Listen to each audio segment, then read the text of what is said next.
Janice checked her watch. Almost time. She swiped on a fresh coat of lipstick, a vibrant red that always made her feel powerful. A final glance in the mirror, and she smoothed down her black dress, relishing the way it hugged her curves. Daniel never could resist her in this dress. A twinge of guilt pricked at her conscience, but she shoved it aside. The telltale vibration of a text. It was him, the usual code, usual spot, 10 minutes. Smiling, she grabbed her purse and slipped out the door. Robert was engrossed in some football match, barely registering her goodbye kiss. Perfect. This was getting too easy, a dangerous thrill creeping into her calculated routine. The little cafe, tucked away on a side street, was their haven. As soon as she walked in, Daniel was there, his eyes burning into hers. He didn't need to say anything. They snagged their usual corner table, the rush of anticipation already crackling between them. The familiar smell of strong coffee and old vinyl records was comforting, a stark contrast to the sterile perfection of her home life with Robert. "You look incredible," Daniel breathed, reaching for her hand across the table. This touch always sent a shiver down her spine. A traitorous thought surfaced. Did Robert ever make her feel this way? She quickly shut it down. "Flattery will get you everywhere," she teased lightly, but her heart raced. This was wrong. So wrong, yet so thrilling. She needed this danger, the passion, the feeling of being desired with a reckless intensity Robert could never provide. The afternoon blurred into a haze of stolen kisses, whispered confessions, and a desperate need that only Daniel could satisfy. Hours later, Janice emerged back into reality, flushed and disheveled. The walk home was a blur, her mind racing. As she walked through the door, a wave of guilt washed over her. Robert, so steady, so trusting. She pushed the thought away. This was her escape, her release. It had to be. Running late at work again? Robert asked from the couch, eyes still glued to the TV. She managed to smile. "Big project, you know how it is." He just grunted, and she felt a surge of defiance. He didn't own her. This with Daniel, this was hers alone. Right now, it was all she could think about. Janice woke up feeling bolder than ever. She'd gotten away with it again. Another evening tryst with Daniel tucked away like a dirty little secret. It was a game now, a deliciously dangerous one. Lying to Robert felt easier with every passing day. He was so predictable, a walking, talking comfort zone. "Working late on the presentation," she chirped, fixing him breakfast with a smile that felt a little too wide. Robert, oblivious, grunted something about dinner and disappeared into the newspaper. She stifled a giggle. It was almost unfair how easy this whole thing was. Showering, she let the hot water wash away any lingering guilt. This was for her, a way to keep the spark alive after years of dull routine with Robert. He'd never suspect a thing. Not steady, predictable Robert. He had become a caricature of reliability, the kind of man thrilling in its sameness, but stifling to someone like her. Later that morning, Janice impulsively bought a bottle of the perfume Daniel always complimented. It was bold, daring, nothing like the subtle scents she usually wore. With a touch of it behind her ears, she felt transformed. This scent was her secret weapon, a tangible reminder of the other life she was leading. Walking out of the store, a shiver of pure excitement ran through her. She was playing with fire, and she was starting to crave the burn. Robert seemed different at dinner. His usual vague questions held a slightly sharper edge. "So, big presentation went well?" he asked, his eyes fixed on her a little too intently. Janice felt a jolt of unease. Was he starting to catch on? She forced a laugh, feigning breezy confidence. "Of course, aced it. Clients thrilled. Might even mean a promotion," she lied, feeling the familiar twinge of dishonesty twist in her gut. She needed to be more careful, more deliberate. But how long could she hide this? That night, she lay in bed beside Robert, the weight of guilt settling heavy in her chest. To ease it, she turned and pressed a kiss to his cheek. He mumbled something in his sleep, his arm instinctively curling around her. A wave of shame washed over her, so thick she could almost choke on it. How could she do this to him? Yet, as she closed her eyes, Daniel's face swam into view, the heat of his touch burning on her skin. The thrill, the danger, it was intoxicating, a drug she couldn't resist. As sleep finally claimed her, she knew, even with the guilt clawing at her, there was no turning back. She was in too deep now. Daniel was always there, lurking at the edges of her thoughts. Texts came at odd hours, filled with the yearning intensity she found both thrilling and terrifying. "Can't stop thinking about you," he'd write. Or, "Just hearing your voice makes my day." His possessiveness was turning from flattering to suffocating. One morning, she woke to find a bouquet of lilies on her doorstep. Daniel's signature, that bold, vibrant color, nothing like the safe pastels Robert usually chose. A thrill ran through her, but it quickly soured into anxiety. She tossed them in the bin, heart pounding. This was getting out of hand. That afternoon, the phone rang at her office. It was him. His tone, normally playful and teasing, had an edge to it. "Just checking in," he said, but his voice was too smooth, too controlled. A warning bell went off in her head. "Daniel, we talked about this," she said, keeping her voice firm. "This is supposed to be fun, easy, no complications." Silence crackled on the line. Then, he spoke, his voice low and chilling. "Easy for you. Maybe. You get to have it all. The exciting lover. The boring, safe husband. I'm done playing by your rules." Her hand trembled as she hung up. The power dynamic was shifting. Daniel wanted more, and that scared the hell out of her. The carefully constructed boundaries of her affair were starting to crumble. At home, she tried to act normal. She cooked Robert's favorite meal, pasted on a smile, chatted about nothing, but inside, she was unraveling. Her perfect escape wasn't so perfect anymore. Daniel had become an obsession, a dangerous presence she couldn't shake. On the drive to work the next day, she kept checking her rearview mirror, feeling a prickle of paranoia at every passing car. As she approached her office building, her stomach lurched. There was a small, exquisitely wrapped package on her desk. She didn't need to open it to know it was from Daniel. Hands shaking, she tore it open. Inside, a necklace. Sleek, silver, beautiful, and utterly terrifying in its implication. He was encroaching on her life, his presence seeping in. She was losing control, and the terror of it outweighed any thrill the affair once held. How in the world was she going to fix this? The air around Robert seemed to have changed. His usual easygoing demeanor was gone, replaced by a tense silence. He watched her with a strange intensity, his questions more pointed. "Late night at work again?" he'd ask, his tone accusatory. Panic gnawed at Janice's insides. Was he getting wise to her lies? One evening, as she tossed and turned in bed, Robert's phone buzzed. Usually, he'd ignore late-night calls, but this time, he looked at the screen and a flicker of something unfamiliar crossed his face. He slipped out of bed, taking the call in hushed tones on the balcony. Janice strained to hear, her heart pounding. Whatever that call was about, it wasn't good. The next morning, Robert left for work with a curt nod, an odd coldness settling between them. Driving to the office, Janice kept looking over her shoulder, the paranoia gnawing at her. Every car felt like it was following her, every unknown caller a potential threat. That afternoon, an email landed in her inbox. No sender, no subject, just an attachment. Dread pulled in her stomach as she hesitated, then clicked it open. Photos. Her and Daniel, clear as day. Intimate, damning, she gasped, feeling like she'd been punched. He knew. Robert knew everything.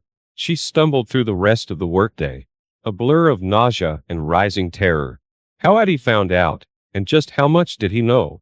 Her carefully constructed world was shattering, and she knew exactly who was behind it. Driving home was torture, every minute an agonizing delay of the confrontation that awaited. Robert was sitting at the kitchen table when she walked in, a manila folder in front of him. Inside, she knew, was more evidence of her betrayal. "Sit down," he said, his voice flat, devoid of any usual warmth. She slid into a chair, hands trembling. I don't know what to say," she began, her voice barely a whisper. Robert cut her off, his voice shaking with a fury she had never seen in him. "You don't get to say anything. I hired someone. Had you followed?" These pictures, explain them. He slid the photos across the table. There it was, her lies laid bare in glossy print. Shame burned through her. Caught. There was no way out of this.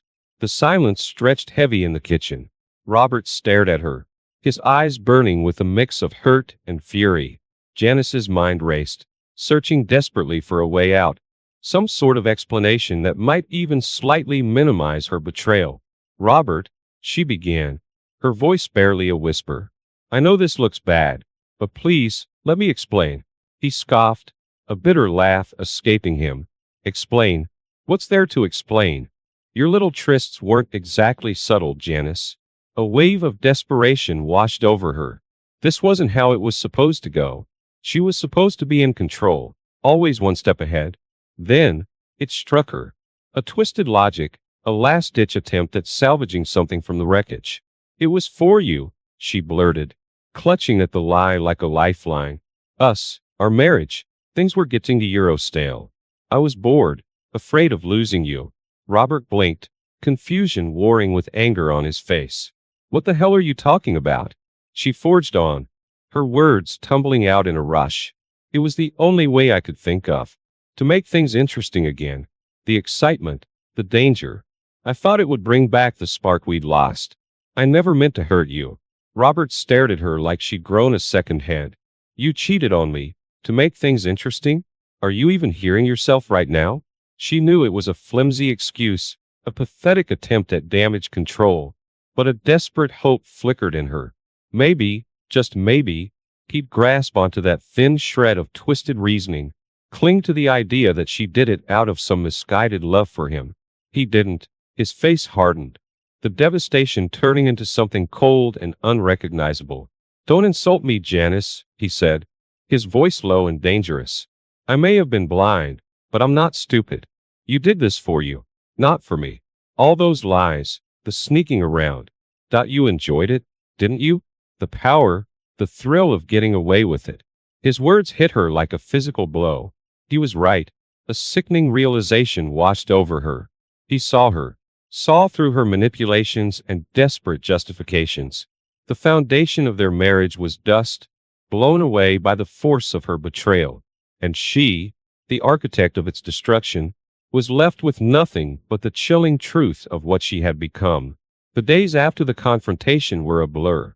Robert moved through their shared home like a ghost, his presence a constant accusation. Conversations were clipped, filled with unspoken tension. Janice wanted to scream, to plead, to explain away her actions, but his icy silence was more damning than any words of fury. One night, as Janice lay awake staring at the ceiling, she saw a flicker of something in his eyes as he passed her in the hallway. It wasn't the shattered trust or raw pain anymore. It was calculation. A shiver ran down her spine. Had she underestimated him? Always so steady, so predictable. Perhaps there was more to than she'd ever given him credit for. She started to notice small changes. He'd stay late at work, claiming unexpected projects. His phone calls became hushed, conducted in a low voice when she was out of earshot. Every time he left the house, a gnawing unease settled in Janice's stomach. What was he up to?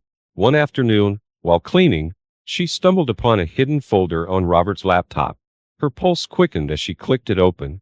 Inside were files filled with information. Background checks, financial records, even some grainy surveillance photos. It was all about Daniel. Her breath caught in her throat. Robert wasn't just licking his wounds, he was gathering evidence, building a case against her lover. Days turned into weeks. Robert maintained the facade of normalcy, a chillingly pleasant mask hiding whatever dark plans brewed in his mind. The apartment felt like a ticking time bomb, the constant tension ready to explode. Then, it happened. Robert came home from work one evening, a spark in his eye she hadn't seen in ages. He tossed a newspaper on the table. Might know this guy, he said casually, pointing to an article about a local art gallery opening. Her heart pounded. Daniel's latest exhibition was being featured. Robert knew. He knew everything, and his revenge, whatever form it would take, was about to begin. Daniel found himself inexplicably drawn to the man at the gallery opening. Robert, charming and successful, exuded an air of power that piqued Daniel's interest. They fell into easy conversation, bonding over a shared appreciation for obscure art movements and expensive scotch. Robert seemed genuinely impressed by Daniel's work, even offering to connect him with potential patrons. Daniel, starved for recognition and a taste of the wealth he craved, leaned in. Robert was like a key to a door he'd been desperately trying to unlock. Even Janice couldn't have orchestrated an introduction this valuable. This was his chance. The following weeks were a whirlwind. Robert became a regular. Lunch meetings, gallery visits, casual drinks extending late into the evening. With every interaction, Robert deftly massaged Daniel's ego, subtly exploiting his insecurities. He'd hint at Daniel's untapped potential, slyly mention clients who craved his unique style. Daniel ate it up. Then came the offer. Robert, the connected businessman, dangled a commission before Daniel, a high-profile project, a generous fee, the kind of exposure that could skyrocket his career.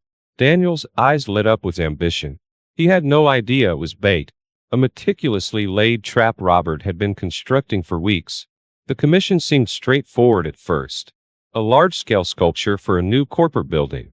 But as Daniel became more invested, Robert started twisting the screws.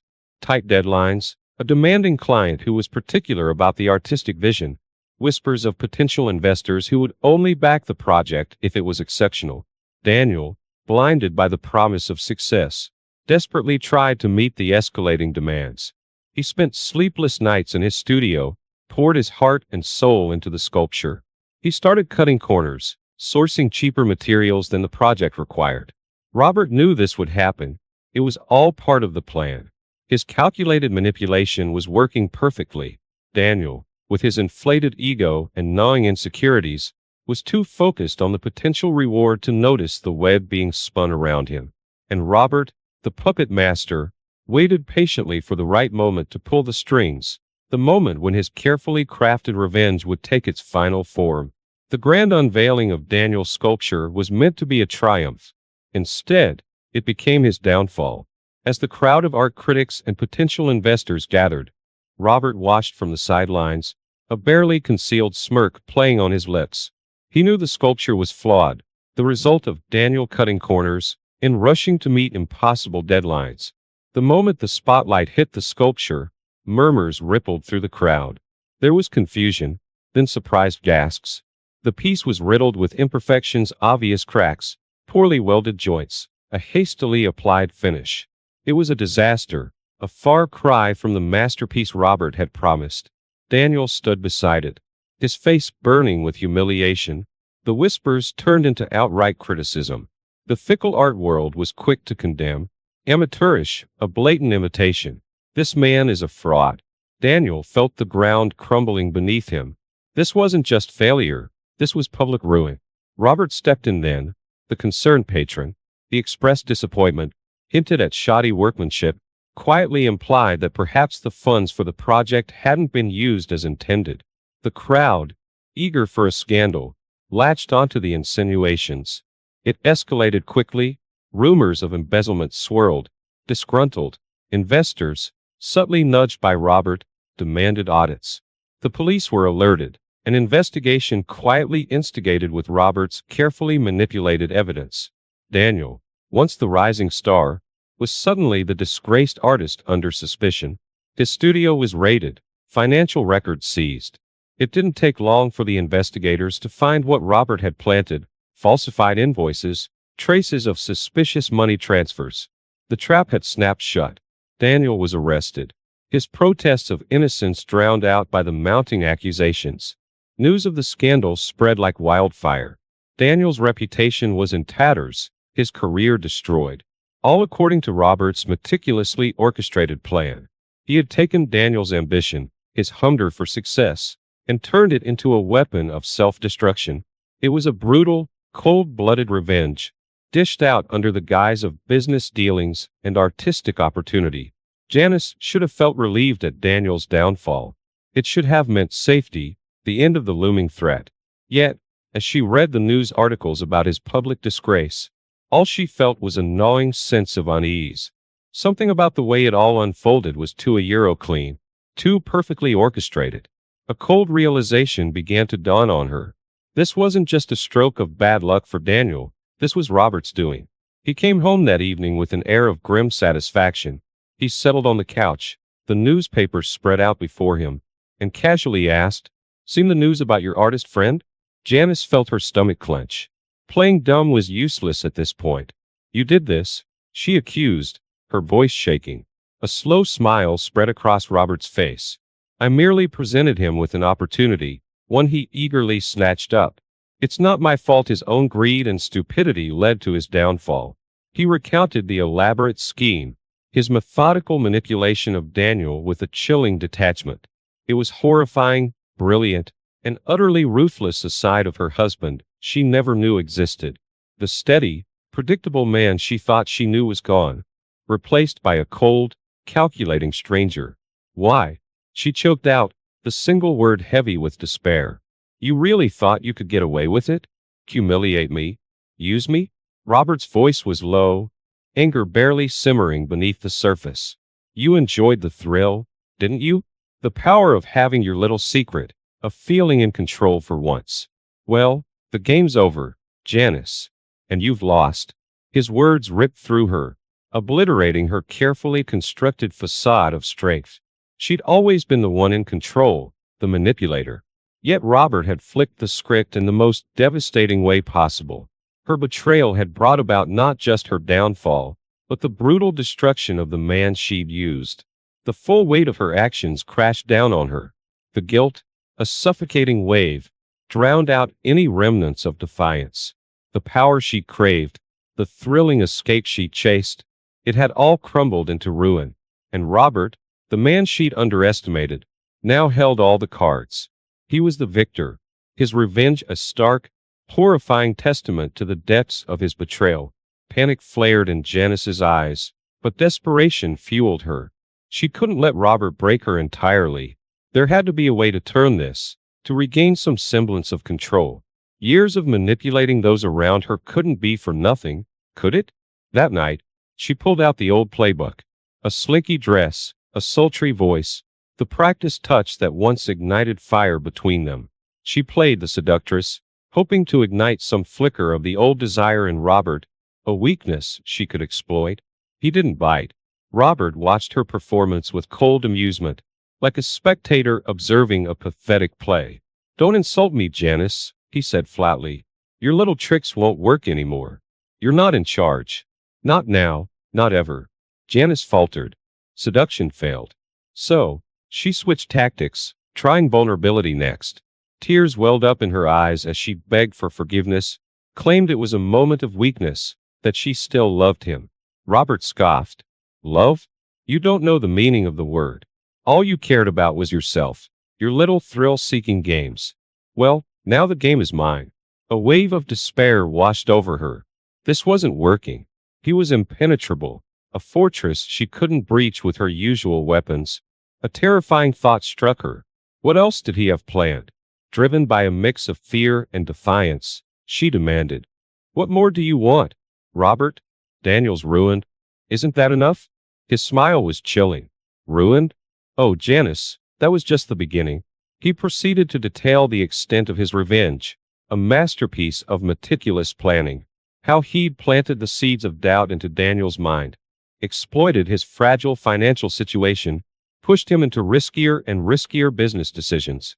Every small action, every subtle manipulation had led to this moment, Daniel's complete and utter destruction. As she listened, horror filled her. Robert wasn't just angry, he was monstrously clever, a force of vengeance she'd never seen coming. The man she married, the man she thought predictable, safe, was a stranger. The wedding dress felt more like a costume than any girlhood dream. My hand shook holding the bouquet. Jordan looked fine, older, serious. My mom kept dabbing at tears like she'd already lost me. Dad just looked pissed, muttering something about, "good Christian boy," under his breath. "Well, what's done is done," Mom said in that fake, cheerful way a month later, shoving boxes of baby stuff into our tiny apartment. "He's got a good job, at least." Jordan beamed over her shoulder. I wasn't sure if it was at me, or the free crib. The whole, big family, Talk was supposed to be later. Turns out, not so much after my family made it clear we were basically trailer trash now. Guess who's eating her words about one kid? Funny how that works. Jordan got his raise, those big family dreams got dusted off. I quit the diner job, said it was smarter with daycare costs. He didn't fight me on that. Less time around him meant less time pretending all this was some fairy tale. Truth is, I wasn't sure what I signed up for anymore. Those first few years, watching him leave before dawn, come back smelling of fast food. It started feeling less like a marriage, more like some job I hadn't applied for. Baby number 2 was supposed to fix all that, right? God knows my mom wouldn't shut up about grandkids. Years bled together. Doctor's appointments, ovulation trackers, all those negative pregnancy tests piling up. Jordan started getting that faraway look, the kind I was starting to wear like an old sweater instead of my wedding ring. Then the real fun started, that diagnosis, hanging over us like the church bells I thought I'd left behind.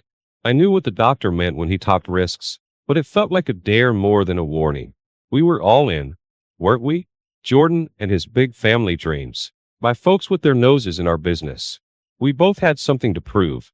That empty hospital room felt like something out of a horror movie. The white walls were too bright, the smell of disinfectant too strong, like they were trying to scrub away the bad news hanging in the air. Jordan kept asking if I was sure they got the tests right. Bless him. He always had this way of making me feel a little bit crazy. I knew damn well what the doctor said.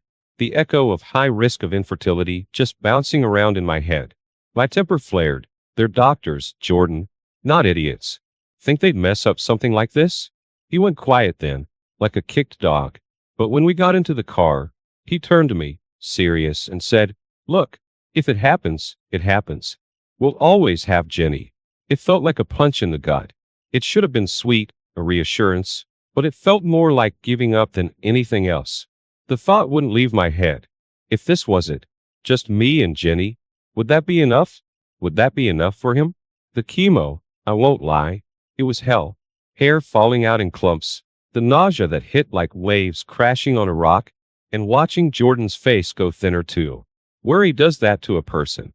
But there was something else there too. I'd see it when he looked away from me, checking his phone on the sly. Like he was already imagining a different life. A life after this one. Worse than the chemo, worse than anything, was when they said it wasn't working. That lump in my throat started to feel like it might choke me out. That's when I told him, voice all shaky, this could be it.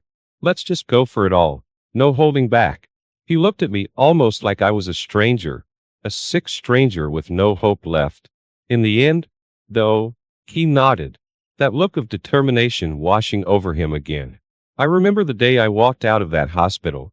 It was gray and drizzly. The kind of day that makes you forget the sun even exists.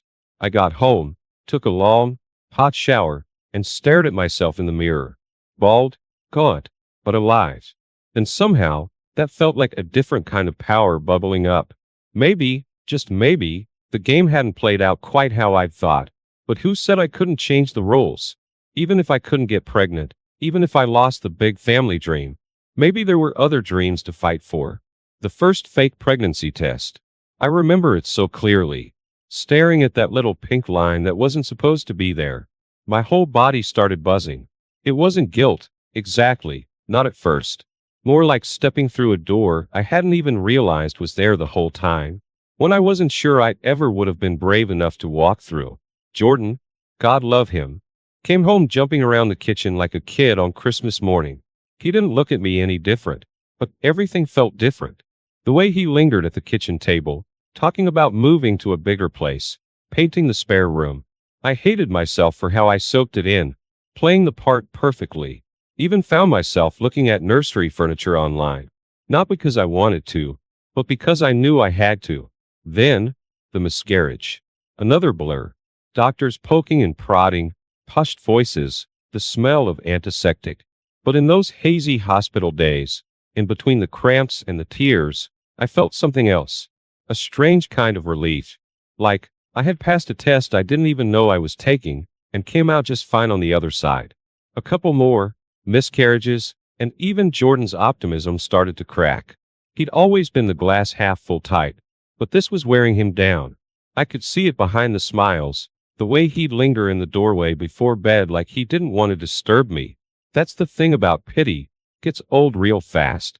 Then it happened. The stillbirth. That one almost broke me. The hospital room spinning. The nurses with those sad, practiced smiles.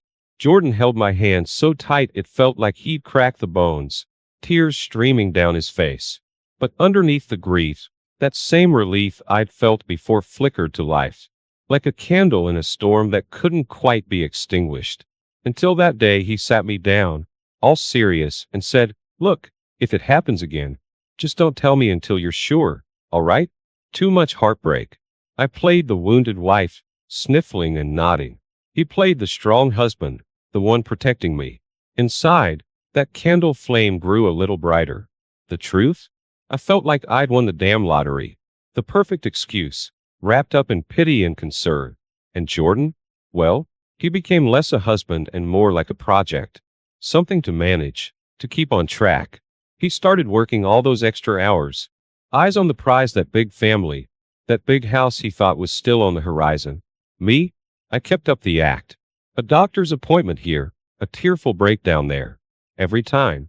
He stepped up, moved forward, and I got to call the shots. It was a hell of a lot better than those early days, feeling like I was on some kind of probation, waiting to prove I was worthy enough for the life we were supposed to have. The first time I looked at another man, like really looked, it caught me by surprise. He was in that new coffee place Jordan hates, the one with the fancy names and prices to match. I was picking up some latte monstrosity to bribe Jordan into a good mood about a doctor's appointment. Not a real doctor, obviously, but they don't need to know that, do they? Anyway, this guy was young, probably close to my age when I got hitched. One of those fit, outdoorsy types, all muscles and easy smiles. It wasn't even attraction, not at first. More like envy. That carelessness, the way nothing seemed to hang heavy on his shoulders. Thing is, Jordan started to look different after that. Not physically, but smaller, somehow. The way he'd come home with that tired slump, the takeout bag already in his hand like it was part of the routine, that big family dream just seemed to wear him down a little more each day. I'm not proud of what happened next. Turns out there's a certain kind of power in feeling invisible. Jordan buried in spreadsheets and daycare pickups, me with my fake appointments and carefully timed tears. We were like ships passing in the night. Then, at some stupid work dinner for Jordan, I noticed him. Across the room, all cocky smiles and easy charm, and just like that, something snapped inside me. It wasn't an old flame, hell no. I'm not that dumb. More like reaching for proof that I still had a spark left. That first kiss tasted like stolen candy and cheap champagne. The guilt hit me later, like a bad hangover, but it faded fast. Because underneath it all, this felt to Euro right. Like I was getting something back that had been taken from me without me even knowing. Jordan got his late nights at work. I got mine too. Lies piled on top of lies, each one easier than the last. Getting pregnant wasn't hard this time. Obsessively tracking ovulation, every twinge and ache amplified. And then that damn line showed up on the test again. It wasn't the same rush this time. Not like the first fake ones. It was more purposeful, like a twisted kind of victory lap. I stared at that test, then at myself in the mirror. Was I scared? Sure. But more than anything, I felt steady. The ground under my feet finally felt solid. Jordan had his big family plans, and well, now I had my own. Jordan's face was a mask when I slid those divorce papers across the table. I practiced this moment. Pictured the shock, the anger, maybe even a flicker of the old Jordan pleading with me to reconsider. What I got was cold. Colder than any of those late nights, any of those pitying glances. "I know," was all he said. Just those two words, and that spark of something, maybe even satisfaction, flickering behind them. Turns out, that big shot work promotion wasn't just about more money. It was also about longer hours, business trips, the perfume on his collar that wasn't mine. I'll give him this, he wasn't stupid, but neither was I. Before, those whispers of betrayal had fueled a kind of desperation. Now, it was something sharper, something steadier. Like flipping the game board, Jordan and his stupid dreams didn't matter as much anymore. I had my own plan to think of now. Hitting that 4-month mark was a different kind of milestone. Not the hopeful kind. More like the point of no return. Every day that bump grew bigger was another piece of leverage, another nail in the coffin of whatever future Jordan thought he had. I imagined myself telling him, the look on his face, not some tearful confession, but a declaration of war. But then, doubt crept in. The kind you feel in the pit of your stomach before a storm. What if it didn't work? What if he still walked away, tossed me and the baby aside like an old toy? That flicker of fear wasn't just about getting caught. It was about ending up with nothing. So I waited. Each trip to the mailbox was a gamble. Divorce summons, were my little ace in the hole finally ready to play? It became a kind of sick addiction, that waiting. One day I'd feel strong, in control, ready to blow up his whole world. The next, that fear would bubble up again, making me want to hide, to curl up into some smaller version of myself. One thing was for sure, there was no going back. Not after I came this far. Every day it got harder to play the concerned wife routine, but easier to pretend that my whole world wasn't hanging by a thread. Each lie I told, each time I touched my belly and smiled, I was building a wall between him and me. Soon enough, he'd be just another player in my game. And let's face it, I was getting rather good at playing. The day I told him, it was a gamble. I tried to play it cool, waiting until he got home late, that tired look back in his eyes. Dropped the news like it was nothing, by the way. I'm pregnant. I watched him, waited for the shock, the confusion, even some flicker of obligation. Instead, that coldness I knew so well just spread across his face. Doesn't matter, he said, voice flat. Doesn't change anything. That's when the panic set in. All those carefully laid plans crumbling around me. It wasn't supposed to be like this. This was meant to make him stay, beg even. What do you mean? It's your child. I spat, but even I didn't sound convincing. He laughed then, the bitter sound. Is it though? He pulled out his phone, scrolled through some messages, photos, him with another woman, younger, prettier, laughing in a way I haven't seen in years. You think I don't know, he said. You think I'm that stupid? Suddenly, it wasn't about the baby anymore. It was about power, about who had the upper hand. But he was one step ahead. Damn him. The courtroom scene was a blur. Lawyers in fancy suits tossing around words like fraud and coercion. Jordan sitting ramrod straight, not even looking at me. But the moment the pregnancy was mentioned, everything shifted. His face twisted in anger, not the guilt I'd hoped for. His lawyer was sharp, painted me as this desperate woman, faking everything, even the cancer, to cling onto a marriage that was already over. My lies were laid bare, twisting in the air like dirty laundry. It should have been humiliating, but mostly, I just felt empty. Each accusation that landed was a blow against my own delusion. That clever plan shattered into 1,000 ugly pieces. Outside, reporters swarmed like flies. Everyone had an opinion now, it seemed. Some pitied me, the scorned wife. Others called me a monster, a manipulative witch. But through the noise, one thing was clear. It wasn't a victory, or some clever revenge. It was just a damn mess. And the worst part was, I was the one who'd made it. That damned lab coat sat on the kitchen table like a ticking bomb. It was Jordan's idea, the DNA test, paid for with money he probably shouldn't have spent on proving what he already knew in his gut. I tried to refuse, played the indignant mother-to-be, but in the end, I knew it was pointless. The clinic was all cold surfaces and even colder faces. The nurse drew blood from the baby, my baby, like I was nothing, and then came the waiting. Each day was a slow chokehold, the truth hanging in the air, ready to strangle me. The results came in a plain brown envelope. I didn't even have the nerve to open it myself. Jordan slid it across the table. 2 words stared back at me, not the father. The room seemed to spin. See, his voice was flat, dead. It was all a lie, the whole damn thing. Part of me should have felt relief. If the baby wasn't his, he couldn't walk away with it, right? But mostly, I just felt hollow, like I'd fallen down some deep, dark well and could hear the echo of my own ruin. It got worse, much worse. He wasn't just angry anymore. He was methodical. The lawyers came back, armed with a pile of evidence. I guess he'd been busy while I was playing my stupid games. The doctor who treated me during chemo.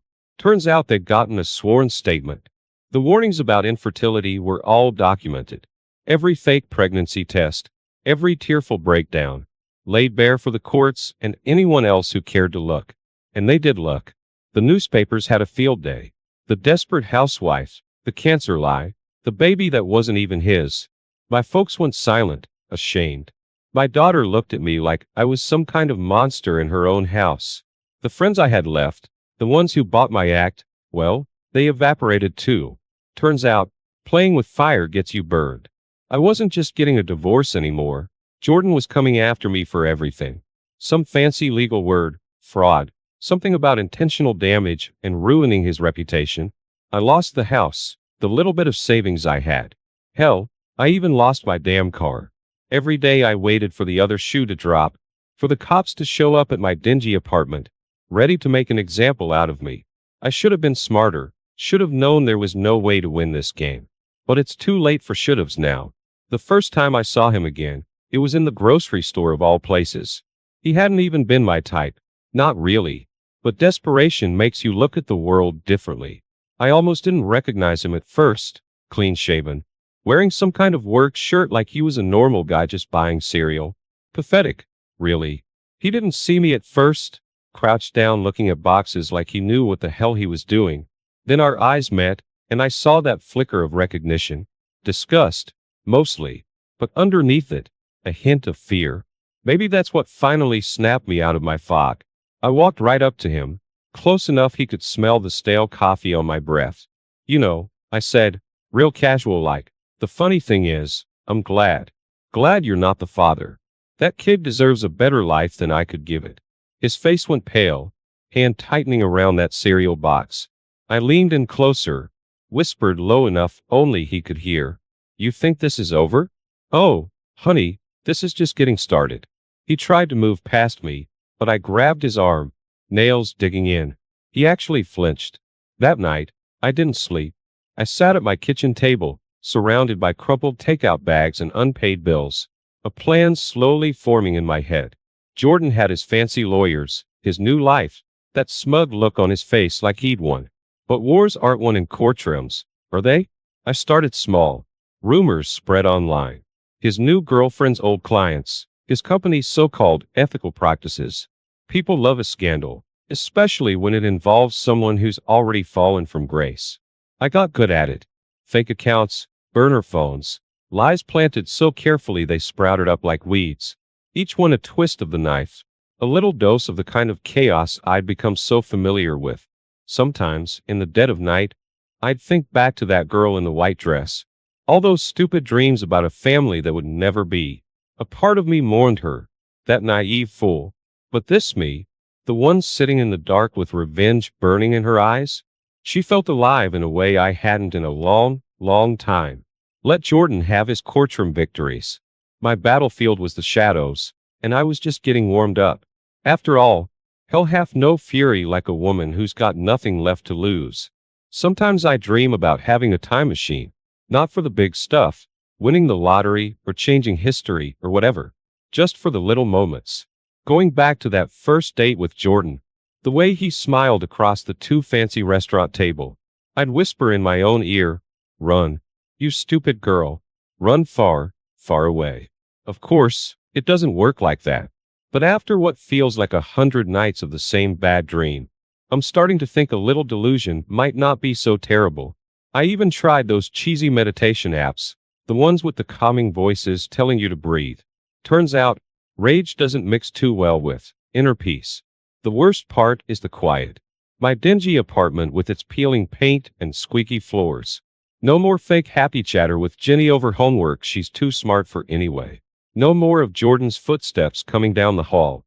That sigh he'd give that meant either stress or just plain disgust. Just me in that empty space where my grand plan was supposed to be. My lawyer had called. That pitying woman with her sensible shoes and sad eyes. Something about Jordan filing for full custody, how my instability may be an unfit mother. Mother. I choked on the word, tasting bile.